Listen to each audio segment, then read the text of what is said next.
దాదాపు లక్షలాది మంది విద్యార్థుల అంటే కోర్సు అయిపోయిన విద్యార్థులు 5 లక్షల మంది, చదువుతున్న విద్యార్థులు 15 లక్షల మంది, 20 లక్షల మంది విద్యార్థులు ఇబ్బందులు పడుతున్నారు. వాళ్ళ ఘోష చూడలేక మన భారతీయ జనతా పార్టీ రాష్ట్ర అధ్యక్షుడు, గతంలో ఏబీవీపీ వివిధ విద్యార్థి ఉద్యమాలకు నాయకత్వం వహించిన సోదరుడు బీజేపీ అధ్యక్షుడు రామచంద్రరావు గారు 2 రోజులు 48 గంటలు నిరాహార దీక్ష చేయడాన్ని రాష్ట్ర ప్రజలందరూ హర్షం వ్యక్తం చేస్తున్నారు. ఈ రోజు మీరందరూ చూశారు, వేలాది మంది తండోపతండాలుగా వర్షం పడుతున్న లెక్క చేయకుండా కదిలి పెట్టారు. అట్లా రామచంద్రరావు గారు ఈ రోజే కాదు, విద్యార్థి నాయకుడు ఉన్నప్పుడు కూడా అనేక సవాళ్లను ఎదుర్కొని ఉస్మానియా యూనివర్సిటీలో విద్యార్థుల ఎస్సీ ఎస్టీ బీసీ విద్యార్థుల సమస్యలపై అనేక సమరశీల పోరాటాలు చేసినటువంటి చరిత్ర ఉంది. ఈ రోజు విద్యార్థుల సమస్యలకు బాగా చూసి మళ్ళా 48 గంటల దీక్ష చేస్తున్నారు. ఈ దీక్షకు స్పందించి రేవంత్ రెడ్డి ప్రభుత్వం దిగకపోతే ఇది అంటుకుంటది, ఈ మంట ఈ జ్వాల మీ సీటుకే సరేస్తుందని చెప్పి ప్రభుత్వాన్ని హెచ్చరిస్తున్నా. ఏం ముఖ్యమంత్రి గారికి నాకు అర్థం కాదు, ఫీజుల రియంబర్స్మెంట్ స్కాలర్షిప్ స్కీమ్ ను తీసివేయాలనేటువంటి కుట్ర ఆయన కడుపులో ఉన్నది. ఎందుకంటే 3 ఏళ్ళు అయింది, 3 పైసలు ఇవ్వలేదు. 3 ఏళ్ల నుంచి అంతకుముందు కేసీఆర్ పేర్ల ఉద్యమాలు జరిగాయి. రేవంత్ వచ్చిన నుంచి ఉద్యమాలు విద్యార్థులు చేస్తున్నారు, పార్టీలు చేస్తున్నాయి, ప్రజా సంఘాలు చేస్తున్నాయి.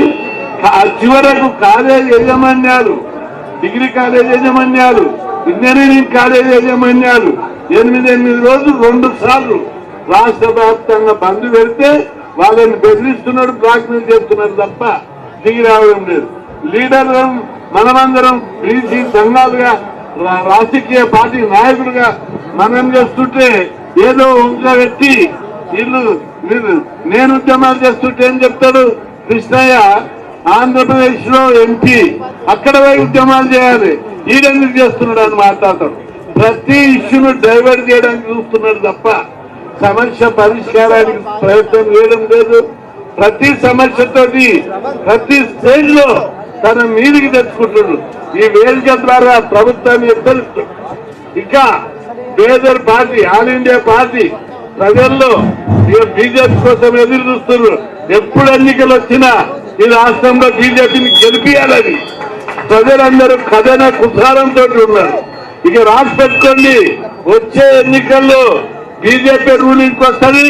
అప్పుడు ప్రజా సమస్యలన్నీ కూడా ఇలా పైసలు ఎప్పుడు ఢిల్లీకే వస్తాయి, ఎక్కడికి అన్ని దగ్గర పైసలు వస్తాయి, విదేశాలు పెట్టుబడులు వస్తాయి. కాబట్టి బీజేపీ పాలన రాష్ట్రాల్లో ఇట్లాంటి సమస్యలు లేవు. ప్రభుత్వం ఈ ఫీజుల స్కీమ్ ను రేవంత్ రెడ్డి పెట్టలేదు. ఎన్నో పోరాటాలు చేశాం. గతంలో కూడా ముఖ్యమంత్రి స్వయం చెప్పారు, ఈ బీజేపీ రామచంద్రరావు గారు, కిషన్ రెడ్డి గారు, కృష్ణయ్య గారికి ఏం పని లేదు, ఉద్యమాలు ప్రజలకు కష్టపడుతుంటే చూసి స్పందించి ఉద్యమాలు చేస్తుంటే దానికి అందులో నిజాలు ఎంతవరకు న్యాయం ఉందనేది పరిశీలించకుండా బ్లాక్మెయిల్ చేసే విధంగా ప్రయత్నం చేస్తుడు కానీ పరిష్కరించడానికి ప్రయత్నం చేయలేము. ఈ యుద్ధం రేవంత్ రెడ్డికి హెచ్చరిస్తున్నాం. ఇది మొత్తం ఈ ఉద్యమం తెలంగాణ ఉద్యమం కంటే ఎక్కువ అయిపోయింది. తెలంగాణ ఉద్యమం చూస్తున్నారు. ఈ ఉద్యమం లోపల ఇది ఎక్కడి వరకు దారితీస్తుందో అది చివరకు నా నోటితో చెప్తలేను కానీ తప్పనిసరి ఈ ఉద్యమం ద్వారా నీ పవర్ నీ అధికారానికి సవాలుగా మిగులుతుందని చెప్పి తెలుస్తున్నాను. ఎందుకంటే ఈ ఫీజులు స్కాలర్షిప్ ఇవ్వడానికి బడ్జెట్ అంటాడు. అన్నిటికీ ఒక్కొక్క కాంట్రాక్టర్ కు 1000 కోట్లు ఇచ్చినావు, ఎక్కడికి బడ్జెట్ వచ్చింది, బకాయిలు ఇచ్చినావు. అధికారంలోకి వచ్చిన 8 రోజుల్లో ఒక్కొక్క కాంట్రాక్టర్ కు 7,000 కోట్లు, 8,000 కోట్ల రూపాయలు ఒకటో సంతకంతో పాస్ చేసినావు. పార్టీల కాంట్రాక్టర్లకు ఎన్ని బకాయిలు అందించినావు. 20 లక్షల మంది విద్యార్థులకు నీకు పైసలు లేవా? 4 లక్షల కోట్ల అప్పులు తెచ్చినావు. భూములమ్మితో 1,50,000 కోట్లు వచ్చినాయి. ప్రతి నెల దేశంలో ఎక్కడ లేని విధంగా ధనిక రాష్ట్రమైన తెలంగాణలో నెలకు 20,000 కోట్ల ఆదాయం ఉంది. ఇవన్నీ లెక్కలు ఒక్క ఇవ్వాలనుకుంటే 1 గంట పని, పైసలు ఉండకపోతే కూడా చెప్తున్నాం. బ్యాంకుల లోన్లు మొత్తం బ్యాంకులు ఉన్నాయి, అన్నిటికీ అప్పులు చేస్తారు. కానీ ఫీజులకు తాగడానికి ఇబ్బంది ఉందా? పెద్ద పెద్ద మాటలు మాట్లాడతారు. పేద కులాలు చదువుకోవాలి, పేద కులాలు కలెక్టర్ కావద్దా, పేద కులాలు డాక్టర్లు కావద్దా, పేద కులాలు ఇంజనీర్లు కావద్దా, డిప్యూటీ కలెక్టర్లు కావద్దా? చదివే అన్నిటికీ మూలం చదువు మీద పెట్టే పథకం, బడ్జెట్, మూలధనం, పెట్టుబడి పథకం. చదువు ద్వారానే సమాజంలో మార్పు వస్తుందని చెప్పి గొప్ప సంఘ సంస్కృతిలాగా మాట్లాడితే మేము అనుకున్నాం ఫీజుల దాకా అది ఇచ్చేస్తారట. కానీ అది స్టేజ్కే పరిమితమైంది. ఒక్క పైసలు ఇవ్వకుండా నానా తిప్పలు పెడతారు. ఇప్పటిదాకా బకాయిలు ఆయన అంటాడు నేను పాత బకాయిలు ఇవ్వాలి. పాత బకాయిలు ఎన్ని ఉన్నాయి? 2,500 కోట్లు. నువ్వు వచ్చిన ఈ 3 సంవత్సరాలలోనే 8,000 కోట్లు బకాయిలు పెట్టుకుపోయాయి. ఫస్ట్ ఇయర్ ఇవ్వలేదు, సెకండ్ ఇయర్ ఇవ్వలేదు, ఇది 3వ సంవత్సరం నీ పాలన. ఇప్పుడు కూడా ఇవ్వకుండా అనేక ఎత్తుకలతోటి పూరితంగా దాన్ని పక్కదారి పట్టిస్తుడు. పాఠ్యజ్ఞలో 70,000 చూస్తాం, ఇంజనీర్లని క్రిమినల్ అంటావు. మరి మన మంత్రివర్గంలో ఎవరున్నారు, ఎమ్మెల్యేలు ఎవరున్నారు? వాళ్ళందరి ముచ్చట చెప్తలేడు. చదువుకుంటే పిల్లలు భవిష్యత్తులో గొప్పవారు అవుతారు. వీళ్ళ మీద పెట్టే ప్రతి పైసా పెట్టుబడి సమాజాభివృద్ధికి ఉపయోగపడుతుంది అనేటటువంటి కనీస జ్ఞానం లేకపోవడం చాలా అన్యాయం. ఈ ఫీజుల రియంబర్స్మెంట్ పథకం ఒట్టుగా రాలేదు. గతంలో అనేక ఉద్యమాలు చేశాం. గతంలో 2010లో రోషయ్య కూడా ఈ పథకాన్ని తీసేది ఎట్లా చేశాం. అప్పుడు నేను, కిషన్ రెడ్డి గారు 5 రోజులు అమరు నిరాదీక్ష చేశాం. అప్పుడు రోషయ్య దిగొచ్చి బకాయిలన్నీ ఇచ్చాడు, స్కీమ్ అంతా కూడా కంటిన్యూ చేస్తానని హామీ ఇచ్చారు. ఇప్పుడు ఈ ప్రభుత్వానికి కోరేది బకాయిలే కాదు, ఈ స్కీమ్ ను యథాతథంగా కొనసాగిస్తారు. పూర్తి ఫీజులు ఇస్తారని ఎన్నికల మేనిఫెస్టో చెప్పావు. 35,000 పక్క చెప్పి పక్క రాష్ట్రం ఆంధ్రప్రదేశ్ లో అక్కడ బీజేపీ ప్రభుత్వం కలిసి ఉంది, టోటల్ ఫీజులు ఇస్తుంది.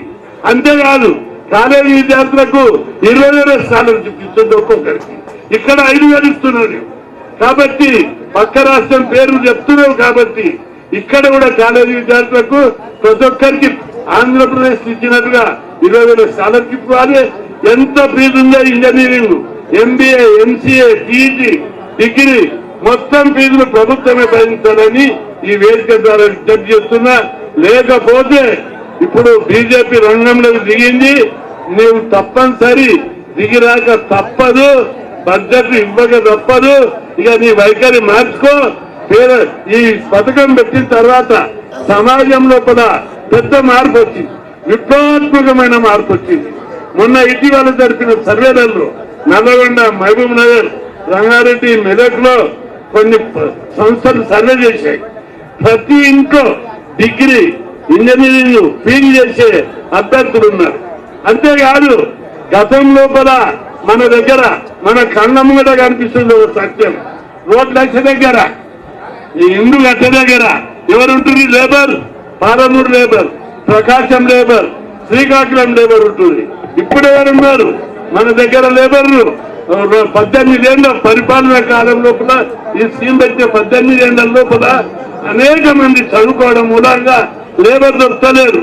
బీహార్కి లేబర్ వస్తుంది, ఉత్తరప్రదేశ్, ఒరిస్సా, ఛత్తీస్గఢ్కి పోయి లేబర్ని తీసుకొస్తున్నారు.